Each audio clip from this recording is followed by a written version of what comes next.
అమరావతి గురించి ఒక 4 మాటలు. గతంలో నారా చంద్రబాబు నాయుడు గారు సెల్ఫ్ ఫినాన్స్ సిటీ అమరావతికి ₹1 కూడా అక్కర్లేదు, ఖర్చు పెట్టాల్సిన అవసరం లేదు, దానంతటా అదే డబ్బులు సంపాదించుకుంటుంది, బిల్డప్ అయిపోతుందని చెప్పేసి చెప్పాడు. మీరందరూ కూడా విన్నారు. 2014 నుంచి 2019 మధ్యకాలంలో చంద్రబాబు నాయుడు గారు ముఖ్యమంత్రిగా ఉన్నప్పుడు 5,335 కోట్లు అప్పు తీసుకొచ్చి పెట్టాడు.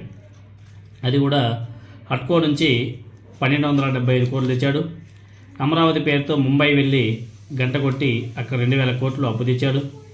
6 బ్యాంకుల నుంచి 2,060 కోట్లు అప్పు తీసుకొచ్చి అక్కడ ఖర్చు పెట్టాడు, ఏదో చేశాడు. ఇంకా 2 ఏళ్లలో అంటే ఇప్పుడు 2024 నుంచి 2026 ఈ మధ్యకాలంలో 2వ టర్మ్లో చంద్రబాబు నాయుడు గారు సీఎంగా అయినప్పుడు అమరావతి పేరుతో చేసిన అప్పులు ఎన్నో తెలుసా?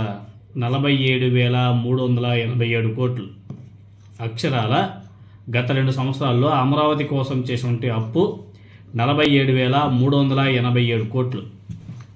ప్రపంచ బ్యాంక్, ఏషియా అభివృద్ధి బ్యాంక్ నుంచి, అదేవిధంగా ప్రపంచ బ్యాంక్ నుంచి 15,000 కోట్లు, హట్కో నుంచి 11,000 కోట్లు, జర్మనీకి చెందినటువంటి KfW నుంచి 5,000 కోట్లు, నాఫిడ్ నుంచి 7,500 కోట్లు, ఇతర ఫినాన్షియల్ ఏవైతే ఉంటాయో ఫినాన్స్ సంస్థలు అక్కడి నుంచి అక్షరాల 8,887 కోట్లు అప్పు తీసుకొచ్చాడు.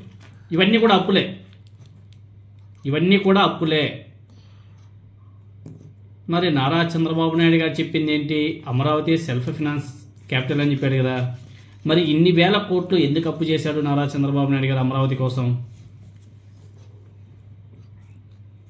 వీటికి మాత్రం ఎవరు కూడా సమాధానం చెప్పరు. ఇప్పుడు దీనికి బదులు రాజధానికి భూములు కొనేస్తే 1,000 కోట్ల ఆదా. ఈ రోజుకి 21,000 కోట్లు డబ్బులు చెట్లు పీకడానికి, పునాదులు వేయడానికి ఖర్చు పెట్టారు. 21,000 కోట్లు. అందుకే ఏకంగా 13,000 కోట్లు 20 నెలల్లో డ్రా చేసి ఖర్చు పెట్టేశాడు చంద్రబాబు నాయుడు గారు. 13,000 కోట్లు. పెన్షన్లు, కౌలు కింద కూడా కలుపుకుంటే మొత్తం 21,000 కోట్లు అవుతుంది. దానికి బదులు 15,000 కోట్లు తెచ్చి ఎకరం ₹1,00,00,000 చొప్పున 15,000 ఎకరాలు కొంటే 7,500 ఎకరాలు మిగిలేది కదా. మరో 4,500 కోట్లు ఖర్చు పెడితే రాజధాని నిర్మాణం పూర్తయ్యేది కదా. ఇంత సింపుల్ ఐడియానే ఎంతోమంది విద్యావంతులు, విశ్లేషకుడు చెప్తున్నాడే నారా చంద్రబాబు నాయుడు గారు ఎందుకు అలా బ్లైండ్గా వెళ్తున్నాడో ఎవ్వరికీ అర్థం కావడం. రాష్ట్రంలో ఏమైనా సరే సంపద సృష్టి జరుగుతుందా అంటే సంపద సృష్టి అంతా కూడా తెలుగుదేశం పార్టీ నాయకులు, కూటమి నాయకుల సంపద సృష్టి నడుస్తుంది. రాష్ట్ర సంపద ఏం లేదు, జరగడం లేదు. అయినా కానీ చంద్రబాబు నాయుడు గారు తోపు మంచి వేసి ఒకవైపు మీడియాతో గట్టిగా డప్పాలు కొట్టిస్తూ ఉంటారు. కొంతమంది విజ్ఞులు, విద్యావంతులు,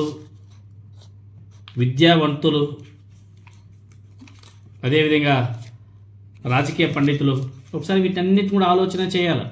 ఇప్పుడు గత 2 సంవత్సరాల్లో కూటమి ప్రభుత్వం చేసినటువంటి సంక్షేమ పథకాలు అమలు చేసినవి ఏమైనా ఉన్నాయా అంటే పెద్దగా ఏమీ లేవు.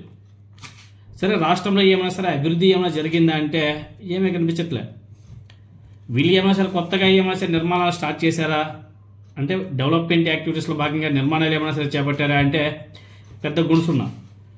ఈ రోజు వరకు అన్నీ కూడా మీడియాలో వచ్చేటువంటి వార్తలే తప్ప రియాలిటీగా అక్కడ ఎక్కడ కానీ ఏమీ లేవు. 2 సంవత్సరాలు అయిపోతుంది. మరి ఎందుకు చంద్రబాబు నాయుడు గారు విజనరీ అంటారు, చంద్రబాబు నాయుడు గారు అది అంటారు, లోకేష్ గారు ఇది అంటారు, అదేంటి జూమ్ మీటింగ్ ద్వారా పెద్ద పెద్ద కంపెనీలు తీసుకొచ్చేసామని చెప్పేసి మాట్లాడతారు. జూమ్ మీటింగ్ ద్వారా పెద్ద కంపెనీ వచ్చి ఇన్వెస్ట్మెంట్ పెట్టేస్తుంటారు. 20 సార్లు ఫోన్ చేస్తే కానీ ఆంధ్రప్రదేశ్లో 108 అంబులెన్స్ ఫోన్ కూడా లిఫ్ట్ చేయలేదు. 20 సార్లు ఫోన్ చేస్తే ఆంధ్రప్రదేశ్లో 108 అంబులెన్స్ ఫోన్ కూడా లిఫ్ట్ చేయలేదు. అలాంటి పరిస్థితి ఆంధ్రప్రదేశ్లో ఉంటే మరి వీళ్ళేమో జూమ్ కాల్లో మాట్లాడిస్తే పెద్ద కంపెనీలన్నీ కూడా ఆంధ్రప్రదేశ్కి వచ్చి ఇన్వెస్ట్మెంట్ పెట్టేస్తున్నాయంటే ఎవరు నమ్ముతారు చెప్పండి? ఇవి డప్పాలు కొట్టుకోవడం తప్ప అక్కడ ఇంకా రియాలిటీగా చూస్తే అక్కడ ఏమీ ఉండదు. గతంలో 2014 నుంచి 2019 మధ్యకాలంలో ఏ విధంగా అయితే గ్రాఫిక్స్ వేసి చూపించి మీడియా ద్వారా మభ్యపెట్టారో సేమ్ దానికన్నా ఇంకా 2 నింతలు పెరిగిపోయింది. ఇప్పుడు గ్రాఫిక్స్ పోయాయి. ఇప్పుడు మీడియా ద్వారా, సోషల్ మీడియా ద్వారా వీళ్ళకి ఎక్కువ వేల కోట్లు ఖర్చు పెట్టి తప్పుడు ప్రచారం మాత్రం బీభత్సంగా చేపిస్తున్నారు.